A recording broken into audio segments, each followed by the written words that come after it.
नमस्कार विद्यार्थी मित्रांनो, आज आपण सायन्स या विषयाची माहिती प्रश्नोत्तर स्वरूपात बघणार आहोत. आयोडीन मूलद्रव्यामुळे स्टार्चला निळसर रंग येतो. ध्वनी कानावर पडल्यास त्याचा परिणाम 1/10 सेकंद टिकतो. मानवी डोळ्यामधील दृष्टिपटलामध्ये चेतापेशी हे द्विध्रुवीय असतात. मानवी रक्ताभिसरण प्रक्रियेविषयी विल्यम हार्वे या शास्त्रज्ञाने संशोधन केले आहे. तर आपल्याला प्रश्न विचारला जाईल का मानवी रक्ताभिसरण प्रक्रियेविषयी कुठल्या शास्त्रज्ञाने संशोधन केलेले आहे? तर विल्यम हार्वे या शास्त्रज्ञाने केलेले आहे. दूरचित्रवाणी संचाचे सिग्नल सामान्यतः एका विशिष्ट अंतरापलीकडे जाऊ शकत नाही, कारण टीव्ही लहरीची तरंग लांबी जास्त असते. का जाऊ शकत नाही? तर टीव्ही लहरीची तरंग लांबी जास्त असते म्हणून. गंधक आम्ल ही रसायनांचा राजा समजले जाते. तर आपल्याला प्रश्न विचारला जाईल, रसायनांचा राजा कोणत्या आम्लाला म्हटलं जातं? तर गंधक आम्ल याला म्हटले जाते. रुग्णांच्या दाताचे परीक्षण व उपचार करण्यासाठी दंतवैद्यक अंतर्वक्र आरशाचा वापर करतात. अंतर्वक्र आरशाचा कसा असतो? तर ऋण असतो म्हणून. समस्थानिक पदार्थ हे ऊर्ध्वपातन पद्धतीने वेगळे करतात. तर आपल्याला हा महत्त्वाचा क्वेश्चन आहे. समस्थानिक पद्धत आहे म्हणजे समस्थानिक पदार्थ वेगळे करण्याची पद्धत कोणती? तर ऊर्ध्वपातन ही पद्धत आहे. गुरुत्वाकर्षणाचा सिद्धांत न्यूटन या शास्त्रज्ञाने मांडला. ओझोन थर सूर्यप्रकाशातील अतिनील किरणे शोषून घेतात. तर सूर्यप्रकाशातील अतिनील किरणे कोण शोषून घेतं? तर ओझोन थर शोषून घेतो. नैसर्गिक वायूचा प्राथमिक घटक मिथेन हा आहे. हृदयाकडे रक्त वाहून आणणाऱ्या रक्तवाहिनीस शिरा असे म्हणतात.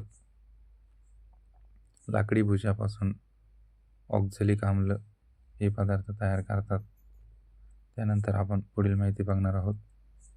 तर चला, वटवाघूळ हा पक्षी काळोखात उड्डाण करू शकतो, कारण त्याच्या पंखाद्वारे अल्ट्रासॉनिक लहरी निर्माण होतात.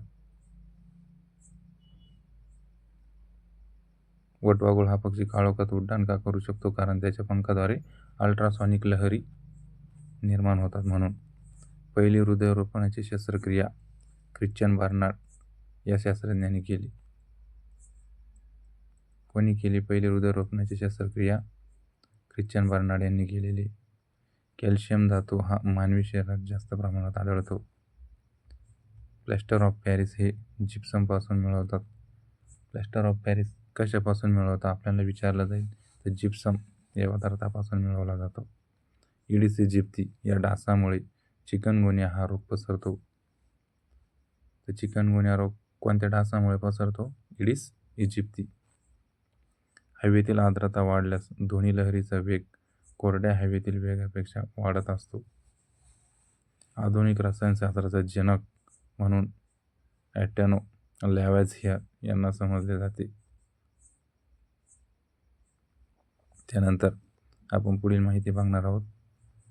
हिवतापाचे दमन व प्रतिबंध करण्यासाठी क्लोरोक्विन हे औषध आठवड्यातून 2दा घेणे आवश्यक आहे. हिवतापाचे दमन किंवा प्रतिबंध करण्यासाठी कुठलं औषध? तर क्लोरोक्विन हे औषध आठवड्यातून किती वेळेस? तर 2 वेळेस घेणे आवश्यक असते.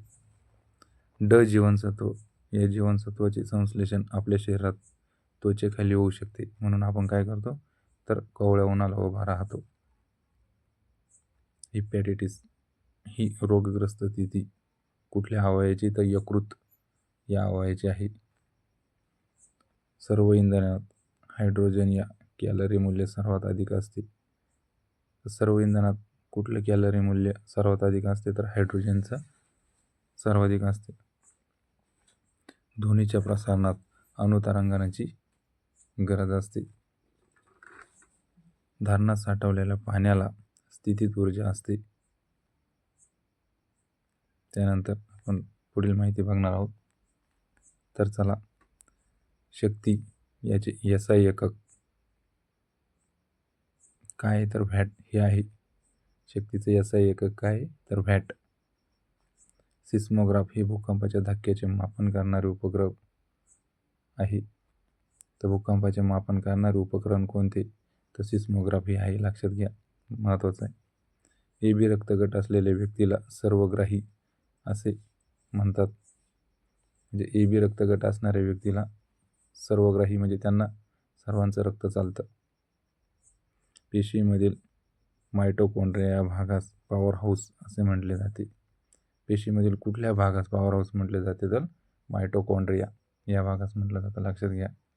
बाष्पाचा वेग मोजण्यासाठी ॲनिमोमीटर हे उपकरण वापरतात. लोखंड व पोलादाच्या वस्तू गंजू नये म्हणून त्यावर जस्त धातूचा लेप लावलेला असतो किंवा वापरतात. कुठल्या लोखंड आणि पोलादाच्या वस्तू गंजू नये म्हणून जस्त धातूचा लेप वापरतात. लक्षात घ्या. मोसलेच्या मते मूलद्रव्याचा मूलभूत गुणविशेष अनुक्रमांक हा आहे. धन्यवाद मित्रांनो. व्हिडिओ आवडल्यास लाईक शेअर सबस्क्राईब करा. धन्यवाद.